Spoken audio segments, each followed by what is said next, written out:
Supreme কোর্টের নির্দেশে 26,000 চাকরি বাতিলের ঘোষণা হতেই প্রায় রান্না বন্ধ হয়ে গিয়েছে বাগদার মামা ভাগিনা গ্রামে। নিয়োগ দুর্নীতি মামলায় আগেই গ্রেফতার হয়েছে চন্দন মণ্ডল। তার বাড়ি বাগদার মামা ভাগিনা এলাকায়। বাড়ি সংলগ্ন এলাকাসহ দূর দূরান্তের বহু মানুষকে টাকার বিনিময়ে চাকরি দেওয়ার অভিযোগ রয়েছে তার বিরুদ্ধে। সুপ্রিম রায় যাদের চাকরি চলে গিয়েছে তাদের মধ্যে রয়েছে বাগদার মামা ভাগিনা গ্রাম সহ বাগদার বেশ কিছু এলাকার মানুষের নাম। জানা গেছে তারা কেউ নামখানা বা কেউ গঙ্গাসাগরে চাকরি করছিলেন। চাকরিহারা পরিবারের সদস্যরা জানালেন, চন্দন মণ্ডলকে টাকা দিয়েই চাকরি হয়েছিল। তাদের আরও অভিযোগ, এলাকার প্রায় 100 যুবককে চাকরি দিয়েছিলেন চন্দন মণ্ডল 2 থেকে 3 লক্ষ টাকার বিনিময়ে। কেউ জমি বিক্রি করেছিলেন, কেউ ব্যাংকে লোন করেছিলেন। তারপর সেই টাকা তারা চন্দন মণ্ডলের হাতে তুলে দিয়েছিলেন। এখন তারা সর্বশান্ত এবং চাকরি চলে যাওয়ার পর কার্যত অসহায়। তাছাড়া কি করবে, আর কিছু নেই তো। ওই 1.5 বিঘে জমি ছিল, বেশি কিনে ওই কই দিয়েছে। টাকা তো দিয়েছিল চন্দনবাবু। চন্দনবাবু তো কোথায় গিয়েছে সে কে বলবে। চাকরি চলে গেল, ফেরত চাইবে না। ফেরত সেই বাড়ি নেই, তা ফেরত কার কাছ থেকে নেবে?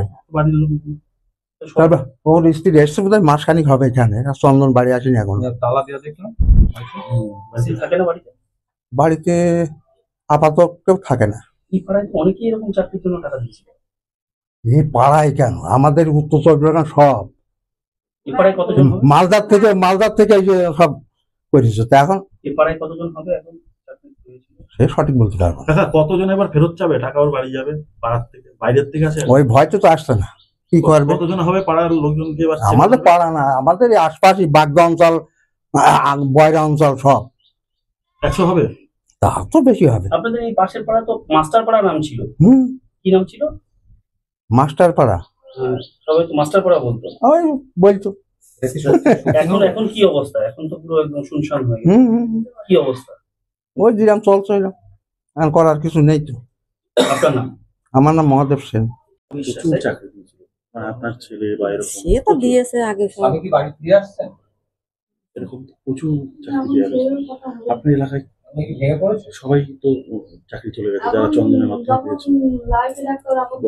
আমরা তো সবকিছু জানো, তা আমরা আর কি বলবো বলো। আমরা তো সব জানি না, মানে এলাকায় এরকম অবস্থা। অবস্থা ওই যা শুনছো, ওই বেশি কিনে সব দিয়ে তুই এখন শুধু হাত পায় সব। কি বলছে চন্দন মণ্ডল টাকা ফেরত দেবে? জানি সে তো কথা বলেছিলেন চন্দন বাবু? না সে তো জেলে না, কোথায় রয়েছে। বাড়ির সঙ্গে যোগাযোগ করেননি? এবার টাকা চাইবেন, চাকরি চলে গেল। এখন পরে চিন্তা ভাবনা করতে হবে সেটা। এখন এই কত টাকা দিয়েছিল আপনার? আমরা বেশি লাগবে না, অনেক টাকা তো। 2 লাখ মতো। চাকরি যদি না থাকে ফেরত চাইতে হবে না? কত টাকা লাগতে পারে চাকরির জন্য?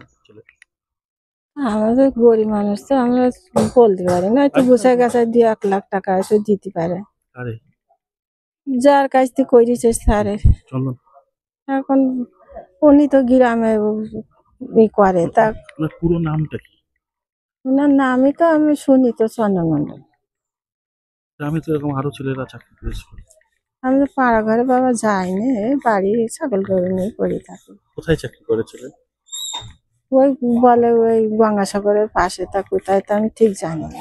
কিন্তু চাকরি চলে গেছে তো শুনলেন, এবার কি করবেন?